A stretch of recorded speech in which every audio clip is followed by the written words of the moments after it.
book reading session. Since recently I've been thinking a lot about this book, and it's a really interesting book. I just want to share with you guys. In the last episode I talked about a lot of stuff, like my personal life and all my anxiety and all the stress I'm experiencing on a daily basis. And I saw some of the comments. They're really, really helpful, and thank you guys so much for all your support. I just want to say that I rarely say this, but I am really, really grateful. Like, you guys don't know how much it means to me. So in this session, I'm just gonna share this book with you guys. This book is actually something I discovered recently, since I've been experiencing a lot of anxiety and stress. And this is something I saw on the internet, of course, always the internet.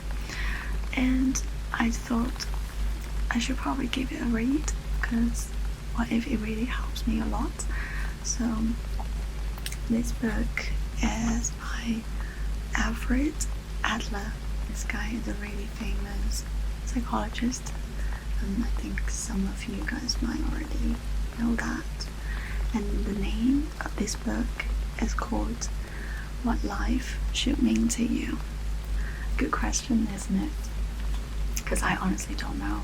I think a lot of people who are experiencing anxiety or stress, or even depression, actually, I feel depression a lot of times, it just comes from constant wondering, like asking yourself what my life means, what's the meaning of life. I just feel it's such a big question, and if you dig too much into it, it's gonna drive yourself crazy. And a lot of my anxiety actually comes from it, and I feel a lot of people who are depressed or people who are suffering from depression, they definitely go through this stage when they just like constantly ask themselves what the meaning of life is. And it's really a lot of people, I guess it's really something we don't know, do we? So I was hoping this book could give me some answers. Or, I mean, it doesn't have to have an answer, because a lot of stuff we experience in life, it just comes naturally. It doesn't always have to have an answer. Alright, so let's get into it. So what I'm gonna read is the first chapter of this book, and I think I'm gonna slow it down a lot, because this is actually one of the comments I got from my previous videos, because maybe I speak too fast. So I got this message from someone saying that maybe you should slow it down a little bit, because when you speak English your accent is a little bit strong.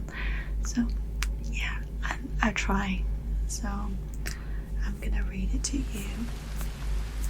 First chapter of this book, What Life Should Mean to You.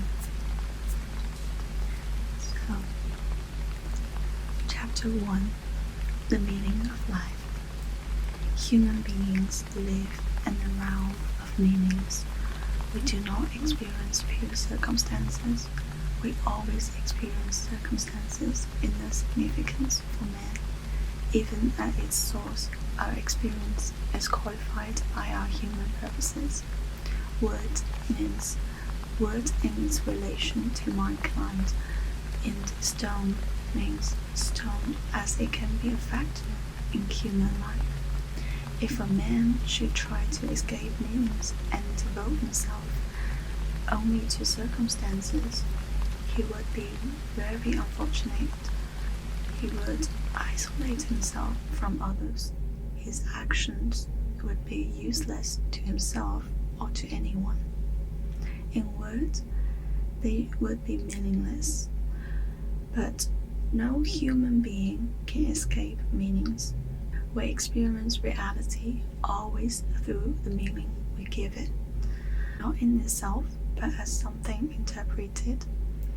It will be natural to suppose Therefore, that this meaning is always more or less unfinished, incomplete, and even that it is never altogether right. The realm of meanings is the realm of mistakes. If we ask a man what is the meaning of life, he would perhaps be unable to answer. For the most part, people do not bother themselves with the question or try to formulate replies. It is true that the question is as old as human history, and that in our own time, young and older people as well will often break out with the cry, "But what is life for? What does life mean?"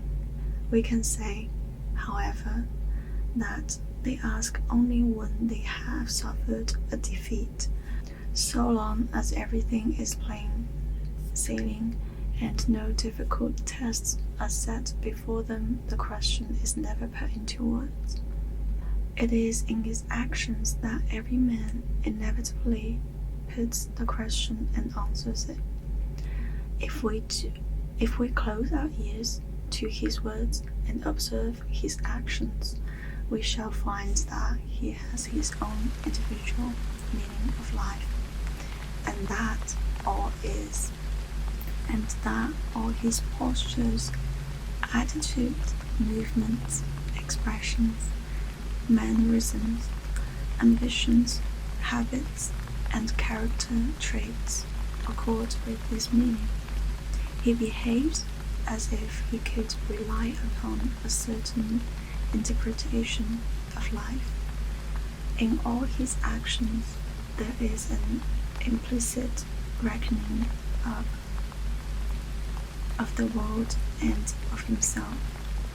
A very verdict, "I am like this, and this universe is like that." There are so many meanings given to life as there are human beings, and as we have suggested, perhaps each meaning involves more or less of a mistake.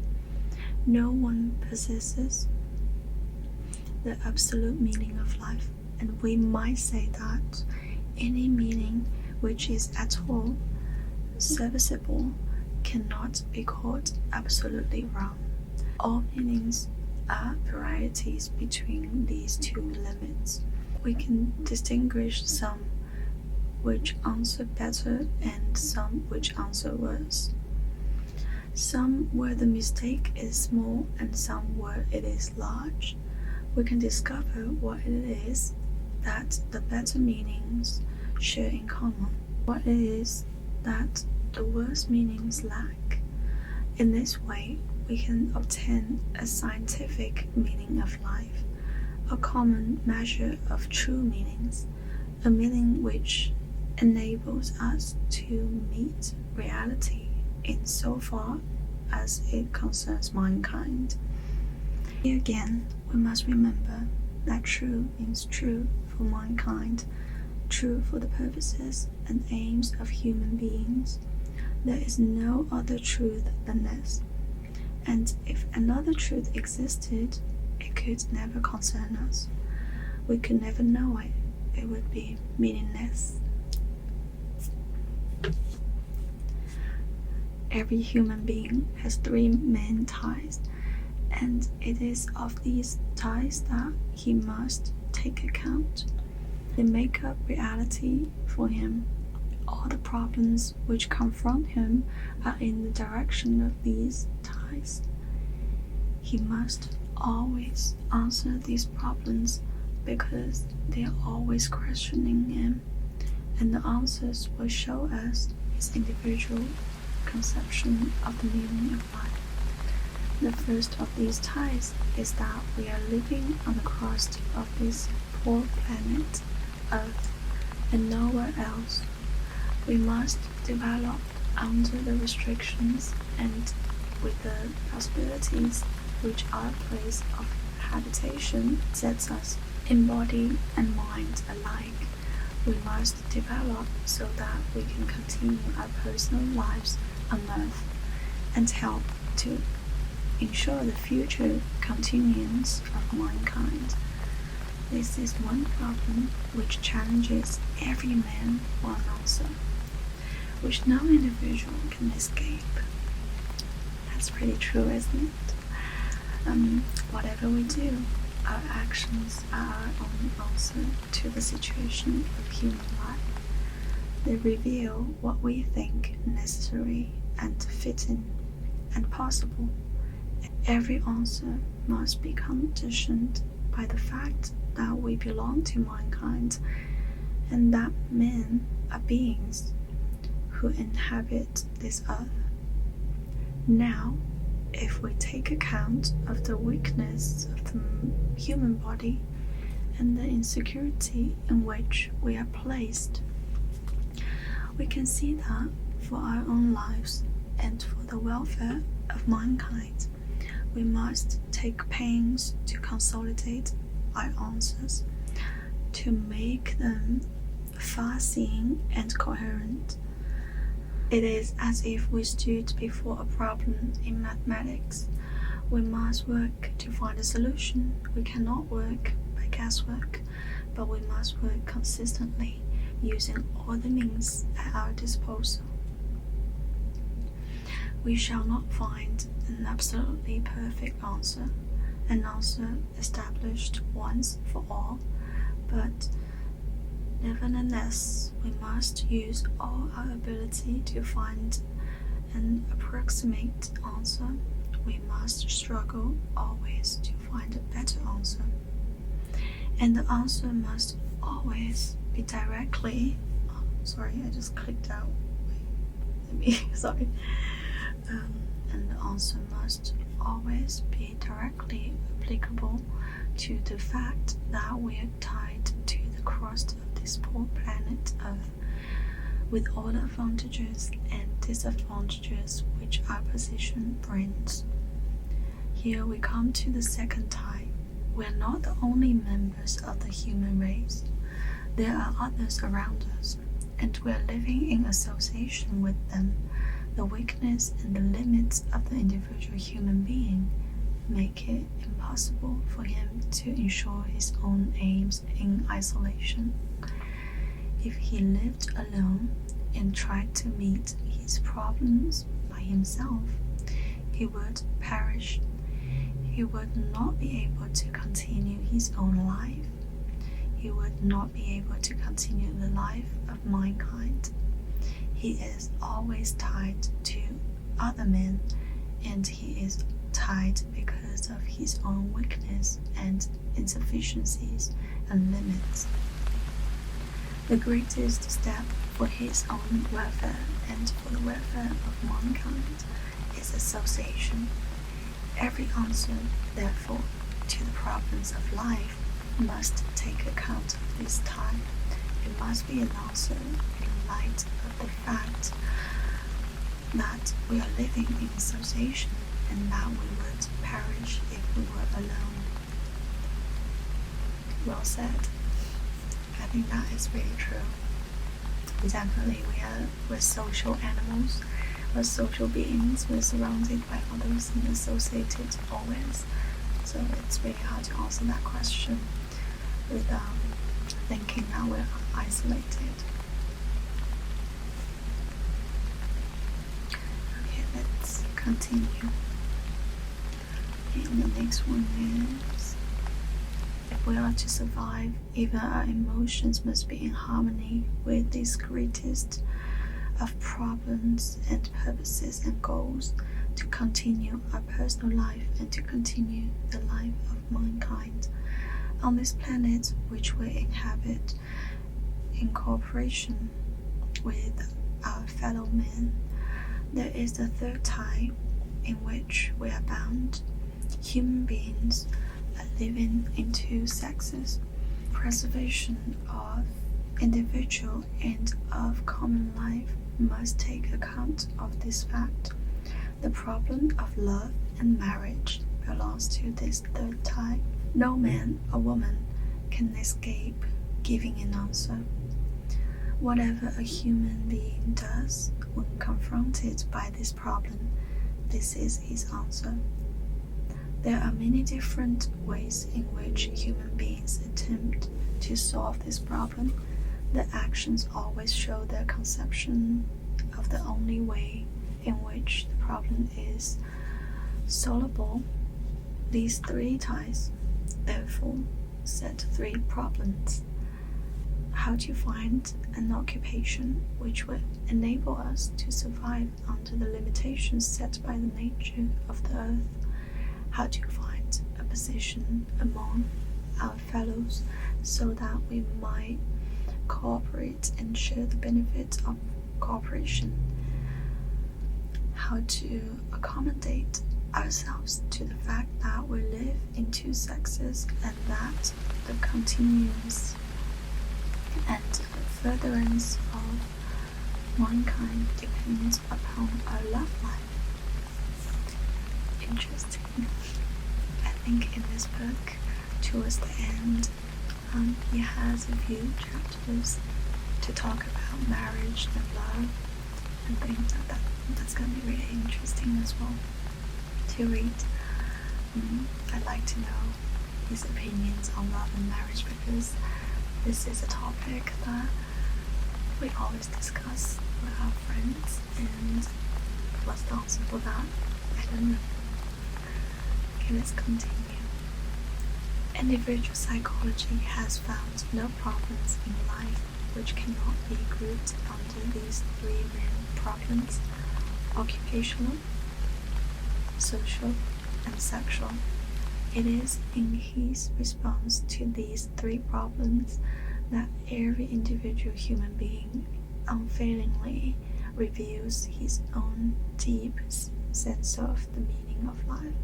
Suppose, for example, we consider a man whose love life is incomplete, who makes no efforts in his profession, who has few friends, and who finds contact with his fellow painful. I think that is so true. Yeah, I think that is a really good example, because we always judge people, or people kind of always judge themselves by, what kind of love life they have, if they have a perfect boyfriend, girlfriend, or what kind of jobs they have, do they make a lot of money. It's like we're constantly judging ourselves using those standards, love life, marriage, profession, how much money you make, how many friends you have, are you well loved by your friends. Yeah, I feel it's so true. The way he points out all these things in the book is just so true. Okay, let's continue. From the limits and restrictions of his life, we might conclude that he feels being alive as a difficult and dangerous thing, offering few opportunities and many defeats.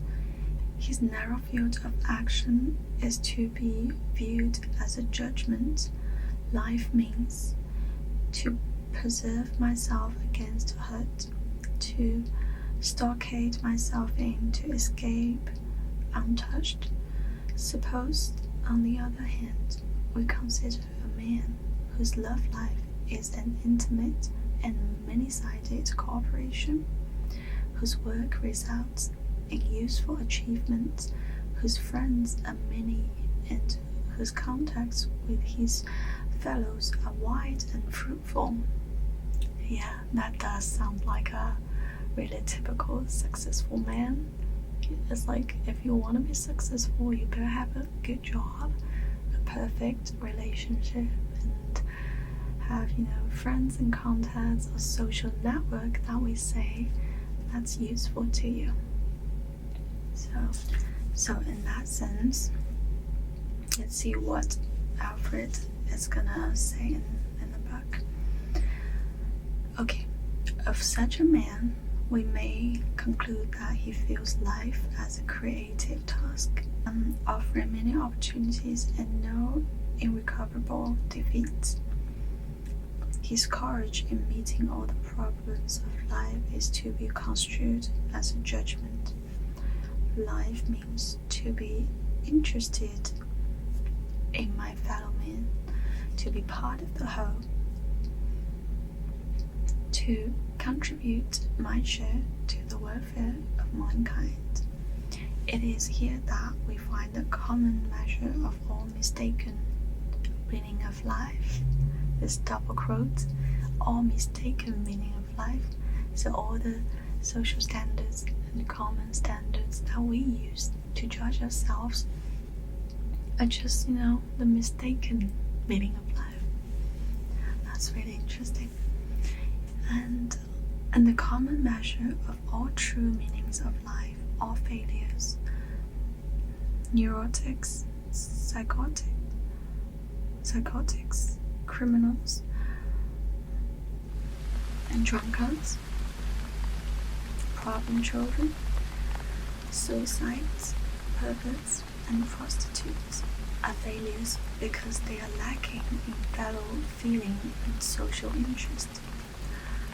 Well, that is kind of true and also cruel, because that's just the social standards we have these days. And if we use those words to call somebody, we kind of automatically think they are the failures, and that might not even be true according to Alfred and according to this book.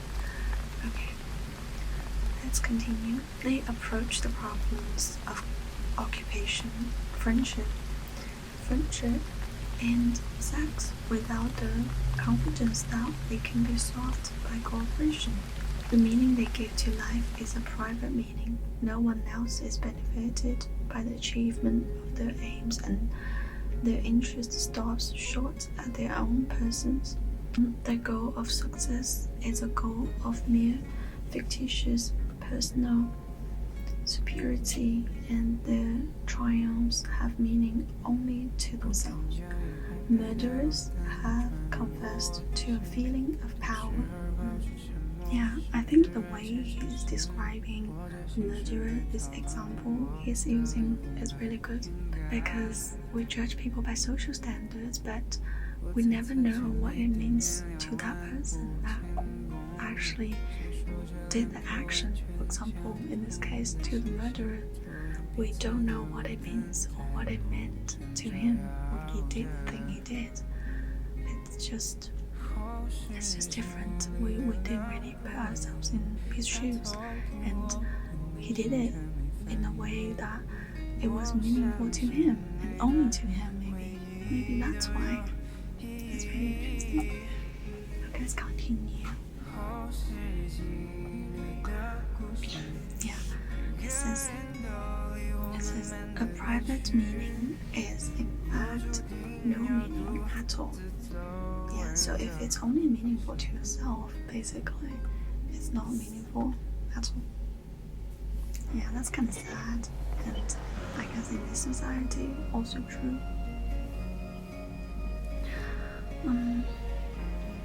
Okay, where am I? Okay, so meaning is only possible in communication. A word which meant something to one person, only would really be meaningless. It is the same with our aims and actions. Their only meaning is their meaning for others. Every human being strives for significance, but people always make mistakes if they do not see that their whole significance must consist in their contribution to the lives of others.